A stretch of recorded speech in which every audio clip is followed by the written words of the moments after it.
Hello everyone, welcome to my channel Mousumi on the way. আশা করি তোমরা সবাই খুব ভালো আছো আর আমরাও খুব ভালো আছি।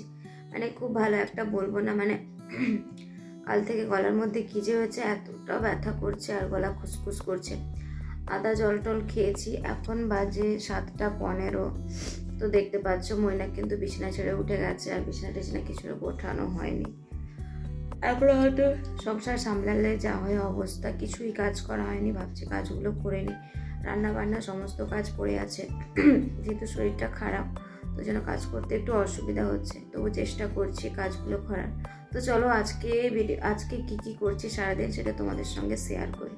তো তোমরা শেষ পর্যন্ত ভিডিওটা দেখতে থাকো। তো এই যে সকাল সকাল এখন আমি পোহা চিড়ের পোলাও বানিয়ে নিচ্ছি। এটা ময়না খেতেও খুব ভালোবাসে। আজকে তো কে স্কুল নিয়ে যেতে পারিনি, কারণ আমার শরীরটা যেহেতু এতটা খারাপ লাগছে, ঠান্ডা লেগে গেছে, আর সাহস হচ্ছে না যে আমি সকালবেলা উঠে ওকে নিয়ে যাই, যার জন্য ওর আজকে স্কুলটা মিস হয়ে গেছে। আমি কিন্তু ভিডিও শ্যুট করতে পারিনি, এটা আমার আগের একটা ভিডিও শ্যুট করা ছিল, আগে কখনো বানাইনি। তবু চেষ্টা করব কেমন হয়। তো আগের দিন তো আমার হাজব্যান্ড বাজার করে এনেছিল। একটু আস্তে কথা বলো। তো চলো কেমনভাবে বানাই পকোড়াটা, নিজের মাথা থেকে আইডিয়া করে আমি বানাতে চলেছি। তো চলো ভিডিওটা তোমরা দেখতে থাকো। প্রথমে আমি নিয়ে নিয়েছি একটা রসুনটাকে এবার আমি 4-5 কোয়া মতো নিলেই হয়ে যাবে। কাঁচা লঙ্কা দেব। তো এই যে দেখো আমি মিনিমাম 3-4 বা 6 কোয়া নিয়ে নিয়েছি। এবার এটাকে আমি গ্রেট করে নেব। আমার হাজব্যান্ড এরকম কি করে, ইউনিক কিছু সবজি শাক এগুলো সব নিয়ে আসে। আর বেতো শাকের উপকারিতা কিন্তু সবাই তোমরা জানো, আর বিশেষ করে আর বলার কিছু নেই। আর এটা যেহেতু না তেতো তেতো লাগে, অ্যাকচুয়ালি আমার ডালের সঙ্গে দিয়ে খেতে ভালো লাগে, আর তরকারি করলে মোটামুটি লাগে। খুব একটা আমার খুব ভালো লাগে সেটা নয়, কিন্তু তারপরেও আমি ভাবলাম যে না, এটা ইউনিক করে কিছু খাই, পকোড়া বানিয়ে খাবো। আর এটা হচ্ছে চালের গুঁড়ি। আর কী কী দিলাম আমি তোমাদের একবার বলে দিচ্ছি। এর মধ্যে আমি দিয়েছি পরিমাণ মতো নুন, গোটা জিরে, আর শাকের সঙ্গে দেখবে একটু রসুন দিতে কিন্তু ভালোই লাগে, তাই আমি রসুন কুচি দিয়ে দিয়েছি, আর চালের গুঁড়ি দিয়েছিলাম। ব্যাস, আর কিচ্ছু আমি দিইনি। এইগুলো দিয়েই আমি পকোড়াটা বানিয়ে নিয়েছিলাম। আর তারপরে দেখো তোমরা, শুধু অবাক করা যেটা ব্যাপার, পকোড়া তো বানানো হয়ে গেছে, আমি ভাবতেও পারিনি যে ময়না এই তেতো পকোড়াটা খাবে। অ্যাকচুয়ালি বেতো শাকটা যখন আমি ভেজে ফেলি না চালের সঙ্গে, ভাবতেই পারিনি যে মৈনাক খাবে। পরে দেখো মুখের মধ্যে আমি কি লাগিয়ে নিয়েছি। তাই না? আমি এরকম উটকো এমন অনেক হোম রেমেডি ব্যবহার করে থাকি।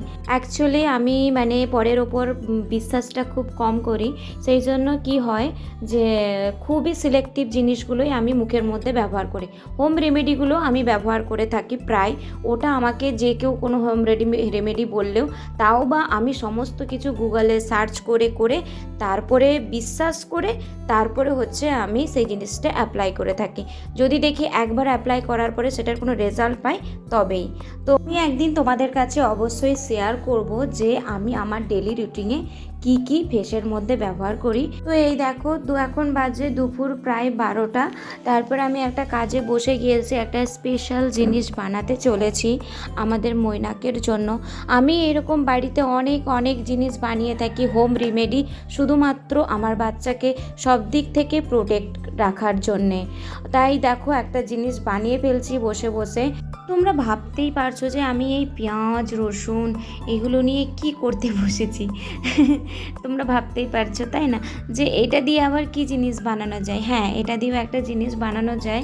তো তোমাদেরকে আমি সেই স্পেশাল জিনিসটা অবশ্যই জানাচ্ছি। তো তোমরা শোনো, ব্যাপারটা হচ্ছে কি, আমাদের সোনাকে তো ডক্টর বলেই দিয়েছেন যে সুগার খেতে না। তো সেই জন্য কি হচ্ছে, আমি এই যে আমরা ম্যাগি বা যে কোনো নুডলস জাতীয় খাবারগুলো খাই, কিনে নিয়ে আসি, যেগুলো হচ্ছে ready to it, 5 minute 2 minute লাগে, আর ওর সঙ্গে যে মশলাগুলো দেয়, ওই মশলার মধ্যেও কিন্তু সুগার থাকে। আমাদের সমস্ত প্রোডাক্ট কিন্তু মিলেটের প্রোডাক্ট, মৈনাককে যে খাওয়াই, তো সেই মিলেটের প্রোডাক্টগুলোর মধ্যেও কিন্তু যে প্যাকেটে প্যাকেটের মধ্যে যে মশলাটা আসে না, সেই মশলাটাও কি থাকে, সুগার রয়েছে। তো সেটা অ্যাকচুয়ালি আমি সমস্ত ব্যাপারগুলোই এখন মৈনাকের যত খাবার রয়েছে সমস্ত খাবারগুলো ভীষণভাবে পড়ে দেখি যে কোথাও সুগার রয়েছে কিনা। তো এর মধ্যে দেখেছিলাম সুগার রয়েছে মশলাটার মধ্যে, তাই আমি এই স্পেশাল মশলাটা আমি বানাতে চলেছি, তবে নিজের বুদ্ধিতে। আমি ওখানে ইনগ্রিডিয়েন্টসগুলো দেখে নিয়েছিলাম যে কি কি দেওয়া রয়েছে এই ম্যাগি মশলা বলো, এই মিলেটের যে নুডলস রয়েছে সেই মশলার মধ্যে, যে এত ইয়াম্মি করে বাচ্চারা ওই মশলাটা দিলেই তার গন্ধেই খেতে থাকে। মানে আমরাও কিন্তু বড়রা কিন্তু মানে পাগল হয়ে যায় খাওয়ার জন্য ম্যাগি নুডলস এইগুলো খেতে, তাই না? তো সেরকম হচ্ছে ব্যাপার। তো তাই জন্য আমি কী করলাম, যখন মানে শুধুমাত্র সুগারটাকে স্কিপ করে দিয়েছি আর সমস্ত মশলাগুলো কিন্তু আমি বাড়িতে বানিয়ে নিচ্ছিলাম।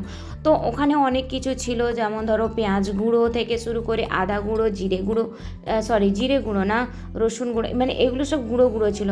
তো আমি তো আর এগুলো বাইরে থেকে পারচেস করে আনতে পারি না, আনতে পারলেও সেটা কতটা ভালো হবে সেটা তো আমি জানি না।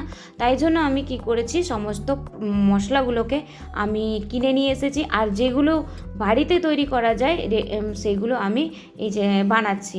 তো জানি না কতটা সাকসেস হতে পারবো। তো দেখো পেঁয়াজ আদা রসুন যেগুলো, যেহেতু এগুলোতে জল রয়েছে তো সেইগুলোকে আমি রোদে দিয়ে দিয়েছি, আর এই মশলাগুলোকেও সমস্ত রোদে দিয়ে দিয়েছি। তারপরে দেখো এই যে এই অবস্থাটা হয়েছে বিকেল অবধি, এটাকে আরও রোদ খাওয়াতে হবে, পুরো একদম যেন সেই পাঁপড়ের মতো হয়ে যায়, মানে গ্রাইন্ডারে দিয়ে দিলে পুরো যেন গুঁড়ো হয়ে যায়। ভিডিওটা আমি এই পর্যন্ত তোমাদের কাছে শেয়ার করছি, দেখা হচ্ছে নেক্সট ভিডিওতে। সবাই সুস্থ থেকো, ভালো থেকো, সবাইকে জানাই এখন টাটা।